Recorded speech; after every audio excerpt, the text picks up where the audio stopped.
Hello everyone, I am सिमरन त्यागी। कैसे हैं आप सब? उम्मीद करती हूँ कि सब अच्छे होंगे। तो आज इस वीडियो में हम जानने वाले हैं कि हमें किसी भी सब्जेक्ट का रिसर्च प्रोजेक्ट जो है वो कैसे तैयार कर सकते हैं, कैसे बना सकते हैं।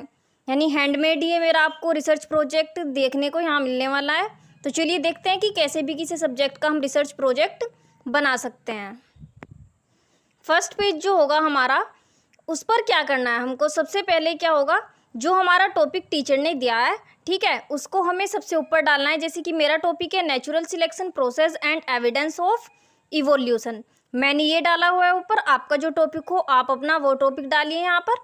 उसके बाद आप जोन सी भी यूनिवर्सिटी से अपना ग्रेजुएशन कर रहे हैं, क्योंकि हमारा ग्रेजुएशन का ही रिसर्च प्रोजेक्ट है, उसका लोगो बनाना है।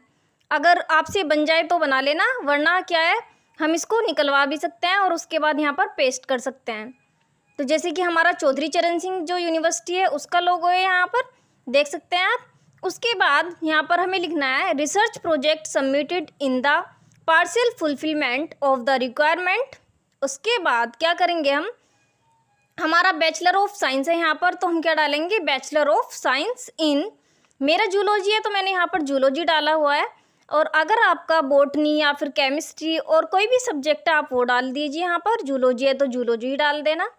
उसके बाद हमें डालना है यहाँ पर जो हमारा डिपार्टमेंट है, जैसे कि डिपार्टमेंट ऑफ जूलॉजी, चौधरी चरण सिंह यूनिवर्सिटी मेरठ।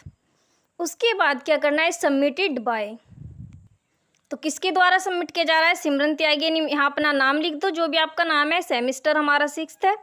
और उसके बाद किसको सबमिट कर रहे हैं, अपने टीचर का नाम यहाँ पर मेंशन कर देना है। तो अगर हम इनको, क्या है ये हैंडमेड है, तो क्या करते हैं हम, जो ब्लैंक पेपर होता है ब्लैंक पेपर पे बना सकते हैं तो ज़्यादा अच्छा लगता है। लाइनिंग वाले पे अगर हम बनाएंगे वो इतना अच्छा नहीं लगेगा। तो अगर आप ज़्यादा अच्छा बनाना चाहते हैं तो क्या करेंगे, ब्लैंक पेपर लेना है आपको, ब्लैंक पेपर पर ही ये आपको सब लिखना है। उसके बाद सेकंड पेज पर हम लिखते हैं एक्नॉलेजमेंट, ठीक है। उसमें हम थैंक्स बोलते हैं जिसने हमारी हेल्प की है, जिसने नहीं की है अपने टीचर्स को, पेरेंट्स को या फ्रेंड्स को, सभी को, ठीक है। ये सिर्फ हमें देना होता है एक एक्नॉलेजमेंट, भले ही किसी ने हेल्प की हो या नहीं की हो, बनाते तो सब खुद ही हैं अपना।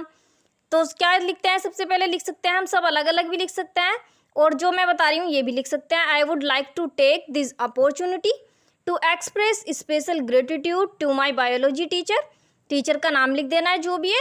And as well as our principal वो gave me the wonderful opportunity to do this zoology project, जो भी आपका प्रोजेक्ट है, मेरा जूलॉजी है यहाँ पर तो जूलॉजी लिखा हुआ है, ऑन द टॉपिक। उसके बाद यहाँ पर टॉपिक लिखना है आपका जो भी टॉपिक है। जैसे कि मेरा टॉपिक है natural selection process and evidence of evolution. उसके बाद I would also like to thank my family and friends for constantly encouraging me during this project, which I could not have completed without their support and continuous encouragement। ठीक है, ये क्या हो गया हमारा acknowledgement. सब अलग अलग भी लिख सकते हैं, कुछ भी एक्नॉलेजमेंट यहाँ पर आप लिख सकते हैं। सिर्फ मैंने आपको बताया कि क्या तरीका हो सकता है इसको लिखने का। थर्ड पेज देखते हैं कि क्या होगा। थर्ड पेज पर आपको अपना एक इंडेक्स बनाना है। इंडेक्स में जो टॉपिक है वो डालिए, natural selection process and evidence of evolution. फिर उसमें जो हमने छोटे छोटे टॉपिक या हेडिंग्स लिखी हैं उनको आप डाल सकते हैं। जैसे कि नेचुरल सिलेक्शन प्रोसेस एक टॉपिक हो गया एंड एविडेंसेस ऑफ इवोल्यूशन जो है वो एक टॉपिक हो गया।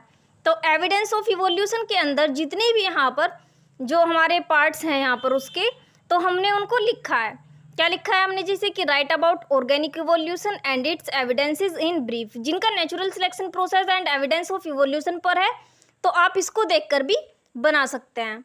उसके बाद organic evolution and its evidences, और एविडेंसेस की जो इसकी प्रक्रियाएं होती हैं वो होती हैं 9 को यहाँ पर लिखा गया, evidences from classification, evidences from comparative anatomy and evidences from connecting link, evidences from atavism and evidences from vestigial organs, evidences from comparative embryology, evidences from paleontology, evidences from genetics and evidences from comparative physiology and biochemistry। ये इसके हमारे 9 topic हैं।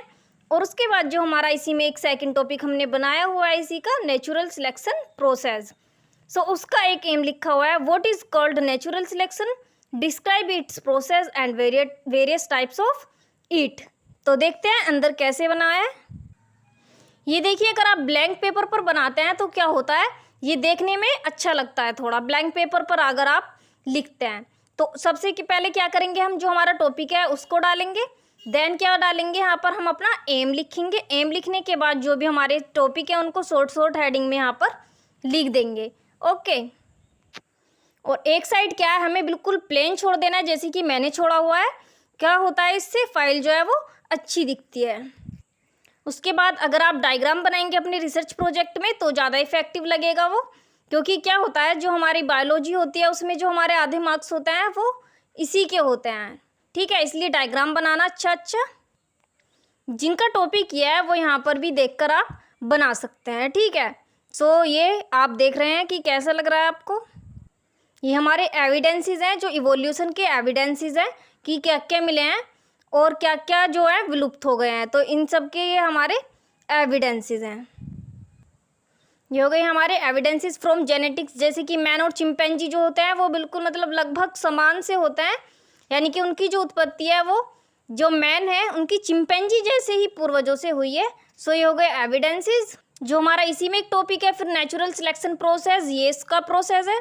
ये भी देख लीजिए कि कैसे लिखा हुआ है यहाँ पर। उसके बाद जो यहाँ पर इनके वक्र हैं वो बनाए गए हैं, यहाँ पर ये बना सकते हैं आप। तो प्लेन पेपर पे ज़्यादा यहाँ पर बेटर। ओके। और उसके बाद यहाँ पर ये हमारे सारे ग्राफ हैं जो हमारा नेचुरल सिलेक्शन प्रोसेस है उसके। ये देखिए,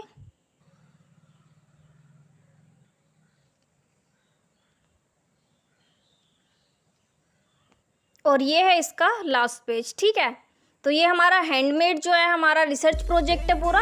आप भी इसको इसी तरीके से बना सकते हैं अगर आप बनाना चाहें। और अगर आपको अच्छा लगा हो तो इसको लाइक कर देना। Thank you.